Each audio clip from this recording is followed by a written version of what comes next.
Zubeen nahi amak kadu puna bole aru nahe খবৰৰ ভাষা নাই বিশ্বাস হোৱা নাই যদিও জুবিন দাক হেৰাই পেলাইছো আমাৰ মনৰ পৰা কেতিয়াও হেৰাই পেলাব নোৱাৰো আপোনালোকে ইতিমধ্যে গোটেই ঘটনাখিনি শুনিছেও ছিংগাপুৰৰ ৰাষ্ট্ৰদূতে আমাক জনোৱা মতে ছিংগাপুৰ টাইম ঠিক 2টা বজাত জুবিনে 4জন তেওঁৰ টিম আৰু তাৰ 11জন অসমীয়া যুৱকক লগত লৈ ইয়াতছত গৈছিলে আৰু তাতে কিছু দূৰ যোৱাৰ পিছত তেখেতসকলে এক জায়গাত ৰখি সুইমিং কৰিছিলে প্ৰথমতে তেওঁ যেটো লাইফ জ্যাকেট লৈ সুইমিং কৰিছিলে পিছত লাইফ জ্যাকেটটো ওভাৰসাইজ হোৱা বুলি তেওঁ লাইফ জ্যাকেটটো খুলি সুইমিং কৰিলে যেতিয়া লাইফ জ্যাকেটটো খুলি সুইমিং কৰিলে অলপ সময় পিছতে তেওঁৰ যেতিয়া শৰীৰটো অলপ অস্পষ্ট হৈ গৈছে পানীৰ তলত সোমাই যোৱা ধৰণৰ হৈছে তেতিয়া ইয়াতছৰ ক্ৰুজনে জপিয়াই আৰু জুবিনক লৈ আহে প্ৰথমতে CPR দিয়াৰ পিছত ৰিভাইভ নোহোৱা দেখি ইয়াতছৰ পোৰ্টলৈকে লৈ যায় পোৰ্টত কোষ্ট গাৰ্ড আৰু তাৰ যিবিলাক ডক্টৰ আছিলে তেওঁলোকে আকৌ CPR দিয়ে তাতো ৰিভাইভ নোহোৱাত তেওঁক ছিংগাপুৰ জেনেৰেল হস্পিটালত লৈ যায় ছিংগাপুৰ টাইম 5:20 ICUত ট্ৰিটমেণ্ট কৰাৰ পিছতো ৰিভাইভ নোহোৱাত ছিংগাপুৰ টাইম 5:20 জুবিন গাৰ্গক মৃত বুলি ঘোষণা কৰা হয় সাধাৰণতে যিহেতু ই এটা দুৰ্ঘটনা গতিকে ছিংগাপুৰৰ আইন অনুসৰি ইয়াতে পোষ্টমৰ্টেম বা অটোস্পাই কৰাৰ প্ৰয়োজনীয়তা আহি পৰিব ইণ্ডিয়ান এম্বেছিয়ে ছিংগাপুৰ চৰকাৰৰ লগত যোগাযোগ অব্যাহত ৰাখিছে পোষ্টমৰ্টেম নকৰাকৈও আনিব পাৰি নেকি তাৰ বিষয়ে কথা পাতিছে আৰু যদি পোষ্টমৰ্টেম কৰিও আনিব পৰা যায় তেতিয়াহ'লে কালি গোটেই দিনটো লাগিব কালি বিয়লি আমি আশা কৰিছোঁ যে তেওঁক আমি নতুন দিল্লী আৰু নতুন দিল্লীৰ পৰা নিশালৈকে আমি গুৱাহাটীলৈ লৈ আহিব পাৰিম গুৱাহাটীত তেখেতক অহাৰ পিছত জুবিন গাৰ্গক যাতে সকলোৱে শ্ৰদ্ধাঞ্জলি দিব পাৰে সকলো মানুহে যিহেতু খুব আগ্ৰহী সৰু সজাই তেখেতক আমি এটা দিন ৰাখিম আৰু তেখেতৰ অনুৰাগীসকলে তেখেতক শ্ৰদ্ধাঞ্জলি দিয়াৰ সুবিধা পাব পৰিয়ালৰ লোকে সিদ্ধান্ত ল'ব যে আমাৰ এই স্থানত তেখেতক আনিব লাগিব বা নালাগিব কিন্তু যদি তেখেত ইয়াত আহেও অকল দেউতাককে ইয়াত দেউতাক বা আমাৰ পৰিয়ালৰ সদস্যসকলে তেওঁক ইয়াতে শ্ৰদ্ধাঞ্জলি জনাব বাকী ৰাজহুৱা শ্ৰদ্ধাঞ্জলিৰ গোটেই অনুষ্ঠানটো আমি সৰু সজাইত ৰাখিম ইয়াতে তাৰ বহু ৰাইজে যোৰহাটলৈকেও নিয়াৰ দাবী কৰিছে আৰু বহু ৰাইজে বিচাৰিছে যে যোৰহাটত তেখেতক সমাধিস্থ কৰিব লাগে এই বিষয়ে এতিয়া আমি একো কথা পতা নাই তেখেত আহক অহাৰ পিছত আমি সিদ্ধান্ত ল'ব পাৰিম কিন্তু আমি চৰকাৰৰ পৰা এটা আমি ভাবিছোঁ যে সৎকাৰ এটা আৰু সমাধিস্থলী বনোৱাটো এটা গতিকে দুইটা বিষয়ত আমি পৃথকে সিদ্ধান্ত ল'ম সকলোৰে লগত আলোচনা কৰি এই বিষয়ে আমি সিদ্ধান্ত ল'ম সময় আছে এতিয়ালৈকে ছিংগাপুৰৰ এম্বেছাডৰে যিখিনি আমাক জনাইছে অসম এছ'চিয়েশ্যনৰ অভিমন্যু তালুকদাৰ আৰু তেওঁৰ সহযোগীসকলৰ লগত জুবিন ইয়াতছত গৈছিলে 11জন যি ব্যক্তি তেওঁৰ লগত আছিল তাৰ তালিকাও আমাৰ হাতত আছে এই মুহূৰ্তলৈকে আমি পোৱা নামখিনি হ'ল অভিমন্যু তালুকদাৰ আৰু 11জন অসমীয়া আৰু জুবিন গাৰ্গৰ লগত 4জন সংগী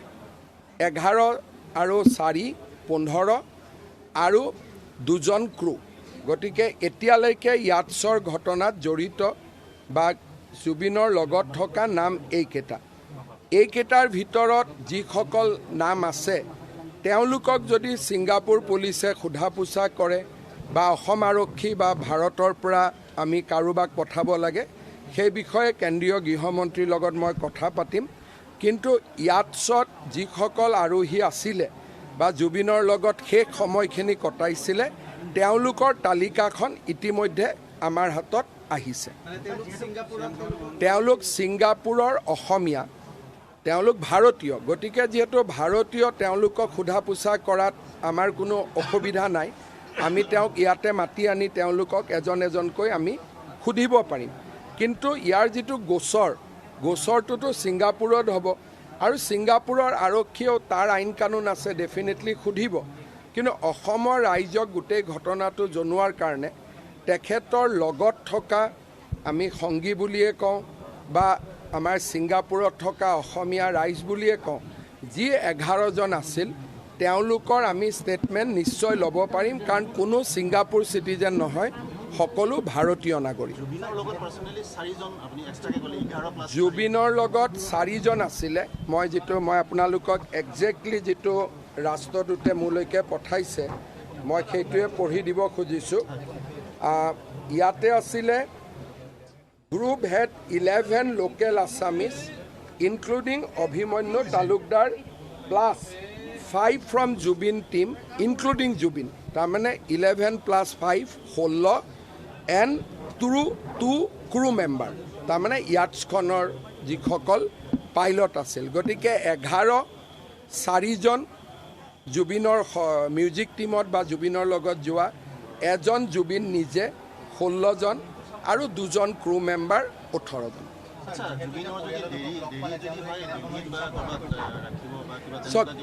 মই তেনেকুৱা কথাবোৰ স্পেকুলেট এইকাৰণে কৰিব খোজা নাই কাৰণ বহুবিলাক অনুৰাগী ইয়াতে খুব অধীৰ আগ্ৰহে বাট চাইছে জুবিন আহিবৰ কাৰণে আমি কিবা কথা দুটা বেছিকৈ ক'লেও তাৰ ৰিয়েকশ্যন থাকিব গতিকে এনেকুৱা হ'লে কি কৰিম তেনেকুৱা হ'লে কি কৰিম এই প্ৰশ্নৰ উত্তৰ আমি নিদি ভগৱানক কামনা কৰিম যাতে তেখেতক অহাকালি আমি নিশা ঘূৰাই আনিব পাৰোঁ কিন্তু ছিংগাপুৰৰ আইনৰ কথা যদি ছিংগাপুৰৰ পুলিচে আহিব অনুমতি দিব লাগিব তেওঁলোকে অনুসন্ধান কৰিব প্ৰাৰম্ভিক অনুসন্ধানৰ পিছতহে মৃত শৰীৰ আহিব দিব আৰু ছিংগাপুৰৰ ৰাষ্ট্ৰদূতে মোক জনোৱা মতে কালি আবেলিলৈকে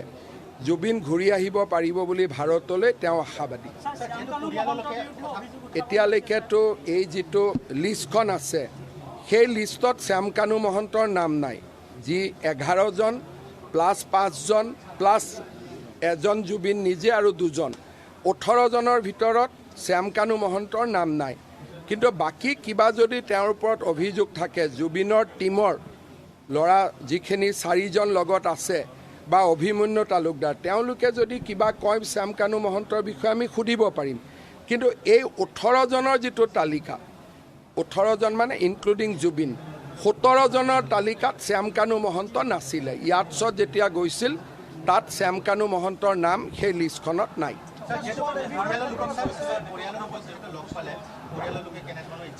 পৰিয়ালৰ লোকে কৈছে যে জুবিন ৰাইজৰ চৰকাৰে যি সিদ্ধান্ত লয় তেখেতসকলে চৰকাৰক সহযোগিতা কৰিব যদি ৰাইজে বিচাৰে 2 দিন ৰাখিব লাগে আমি 2 দিনো ৰাখিব পাৰিম ইয়াত কোনো হাৰ্ড এণ্ড ফাষ্ট ৰুল একো নাই অহাৰ পিছত বিভিন্ন ৰাইজৰ পৰামৰ্শ আহিব মই অকলে সিদ্ধান্ত লোৱাৰ মোৰো অধিকাৰ নাই জুবিন ৰাইজৰ হয় ইয়াত অহাৰ পিছত ইয়ালৈকে লৈ অহাৰ পিছত ৰাইজে সিদ্ধান্ত ল'ব যে কেনেকৈ ইয়াক আগবঢ়াব লাগে প্ৰক্ৰিয়াটো গতিকে মই অকলে সিদ্ধান্ত এটা লোৱাটো উচিত নহয় অহাকালি আমি একো কৰিব খোজা নাই জুবিনৰ যেতিয়া নশ্বৰ দেশ আহিব তেতিয়া আমি এদিন ইয়াতে আমি বন্ধ দিম বা আমি হাফ হলিডে দিম সময় লৈ পেলাই যাতে জুবিনক ৰাইজে যিসকলে চাব খোজে চাব পাৰে অহাকালি যদি আমি কিবা এটা বন্ধ দিওঁ পিছদিনাখন আকৌ জুবিনক চাবৰ কাৰণে মানুহে দ্বিতীয় বন্ধ এটা নাপাব সেইকাৰণে আমি অহাকালিৰ পৰিৱৰ্তে জুবিন ঘূৰি অহাৰ পিছত আমি যিটো চৰকাৰীভাৱে শোক প্ৰকাশ কৰিব লাগে সেই কাৰ্যসূচী আমি আৰম্ভ কৰিম জুবিন অসমৰ মাটিত ভৰি দিয়াৰ পিছত এতিয়া জুবিন অসমৰ মাটিত ভৰি দিয়াৰ পিছত আমি বাকী সিদ্ধান্তখিনি ল'ব পাৰিম আগতীয়াকৈ মই কিবা কম কালি সেইমতে নহ'ব ৰাইজে দুখ পাব সেইকাৰণে আজি আমি খুব কম কথা কম যি ধৰণে আগবাঢ়িব আপোনালোকক মই লগ পায়ে থাকিম জনাই থাকিব পাৰিম জুবিনৰ সম্পৰ্কে বহুতবাৰ মই মোৰ মনৰ কথা কৈ থৈছোঁ জুবিন অসমৰ এটা সম্পদ আছিলে জুবিনৰ কলা জুবিনৰ সৃষ্টি সামগ্ৰিক বা আমাৰ সমসাময়িক অসমৰ বাবে এটা ভাবিব নোৱাৰা ক্ষতি অসমবাসী ৰাইজে দুখ পাইছে ময়ো দুখ পাইছোঁ আমি সকলো শোকাস্তব্ধ আপুনি যিমান দুখ পাইছে ময়ো সিমান পাইছোঁ কাৰণ মই নাভাবোঁ যে অসমীয়া কোনোবাই বেছিকৈ দুখ পাইছে কোনোবাই কমকৈ দুখ পাইছে প্ৰতিজন অসমীয়া আজি দুখত আৰু শোকত ভাগি পৰিছে